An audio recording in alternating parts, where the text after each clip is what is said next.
use wiki sticks a lot. They just feel so good on your fingers, and you can always think of them and label them. So which one is the big line?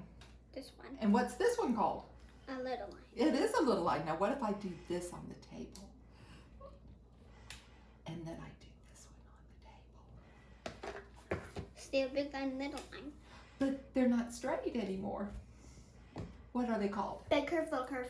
Big curve, little curve, and you've heard it here. So that's what we always want to think of when we think of this when we making letters. So you can actually make a letter like, what's one for your name? D. Okay, can you make a D with a line and a curve? And what could you make for your name? E. Okay, so make an E with what? Curves? Are there curves in that capital There's E? just straight. There's just the lines. Okay. My name is D. Delia. So Delia would have to do a big line. I need Or- a big line. I know, you do need a big line. And I you need might more. be two to make a big curve. I need one more line. You need one more line. Coming up, one line. Oh, I love peeling these apart when they're twisted. Still funny. Yeah, and they feel so good. And I really just like using wiki sticks to get the tackiness on your fingertips to do other activities that might be frustrating for some children. Okay, so we're going to put the wiki sticks away. Oh no, my little friends came. They said, it's been so cold outside. Could you put a scarf around my neck? So, And maybe even twist it so it doesn't fly off if it's wintry out. So you can ask for a little social dramatic play this way, you know. And this one is so cold. You can do that one? Can I see Pooh? Okay, I like the finger puppets that are a little weighted. And then we can put a scarf like this and twist it down like that. But any time they're just doing tiny, tiny movements and twisting and opposing movements, they're just getting a lot of input to their fingers. making a jacket. And if I had a child that I needed to help organize a little bit, I might use this number line. So when we go to doing the pop beads, I can ask the children to do 5 and see if we can get done with that. Okay, we're gonna put our little friends away to watch us while we get out I made a jacket. pop beads. I kind of made a jacket. Oh, that's cute. Yes, you did. I like him. I was climbing up the Okay, mountain. pop beads. Puppies! Okay, pop beads are used and very fun. And these are pop beads from B Toys, and as I probably stated earlier, that they're wonderful because they have one special thing that a lot of pop beads don't. Let's get it out. This one, Oh. the flower. But can you let's get I want her to have a few rubbery ones, like these. I don't. Okay. Wait, do So- I have any more? Okay, so we'll share them, but we're just going to do this for a few minutes, and then you can play with them later on your own. So the pop beads are just so nice for tiny, tiny movements. Make rings and bracelets, and what else? I'm not going to be married. You You're not going to be married. You heard it Then you here. can make Dad, you heard it necklaces. You here. can make necklaces and you can make anklets. Anklets too. Ooh, That's I'm a gonna great make, and idea. you can make choker necklaces. Okay. And can I pretend something with you? Oh no! Oh no! You hurt your arm. And You can't use that arm. Can you make a flower still with a bead and put it in? So for children that are starting out this is just a wonderful way to have them use just one hand to put it in, because some children don't have the coordination to do the 2 hands in space together. But then if you line up the flowers that are in here, you can have children poke in by even using 2 hands, one to hold it still and one to poke in.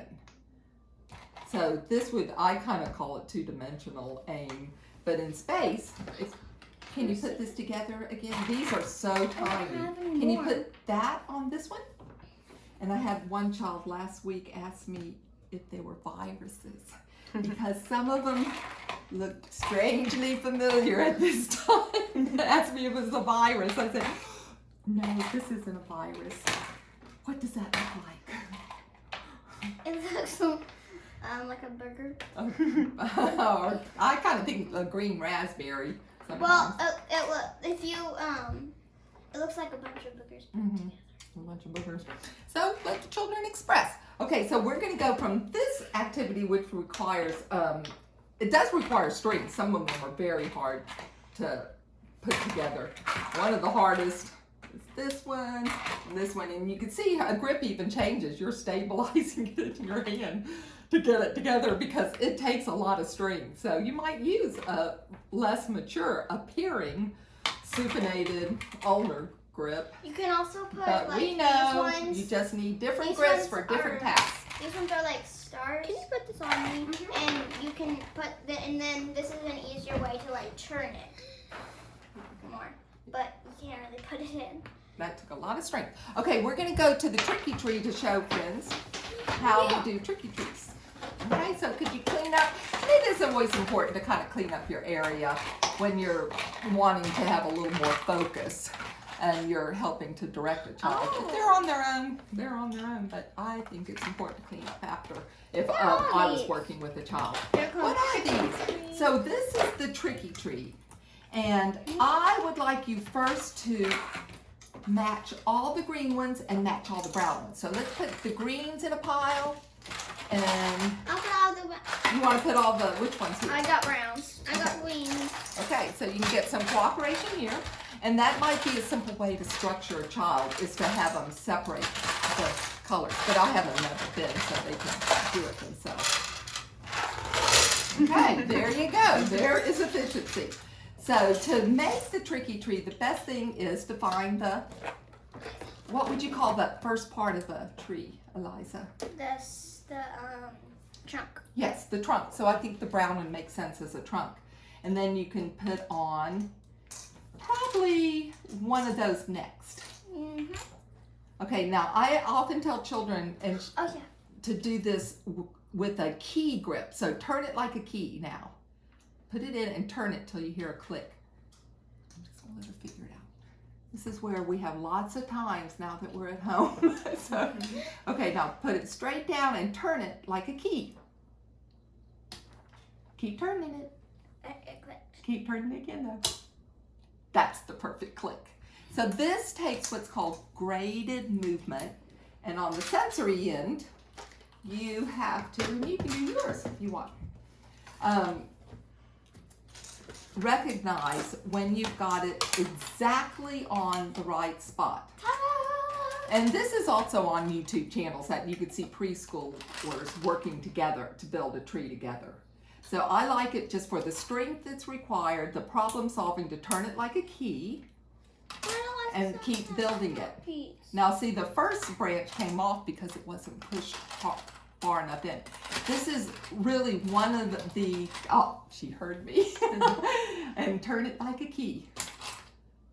So a lot of children, you know, if we're working one-on-one with, we will have to show them a little bit. And you hand over hand and turn it like a key. There. Click. It's pretty much Can you just take it like out? put it Not in easily. this way, Mhm. horizontal. Yes, turn it like a key. So this is the most expensive of the items I have because it just costs a lot. But they use this in adult rehab centers too, just for good dexterity. Now you're gonna build your tree and do a brown one. So I like to say green, brown, green, brown. So let's put a brown one next, Delia. Okay.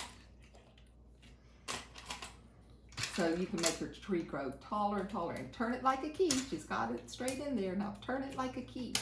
There you go. So you might use that lateral pinch. And it's, I would love to have children use this pinch on it, but a lot of times they revert to a lateral pinch because there's a lot of resistance involved. So once again, the grip depends on the strength needed, huh? Okay, that's the tricky tree. But if I had a little bit of a hard time getting a child to organize, I would say, well, let's take off 5 and have them first remove the items before you ask for a higher level skill, which is completing it. And the other little anecdote I have is I had a child once who had cerebral palsy, and he had hemiparesis, and he built his tree all to one side because he had a perceptual neglect of his other side. So the tree didn't balance very well. So it's nice to see how children will build it so that it balances. And that is the tricky tree, or a plate, or what? It looks A like table. a bug. It looks like a bug. A bug, or a table, or what Oh, else a could it? person. Or a person. That is beautiful. So she made it very symmetrically.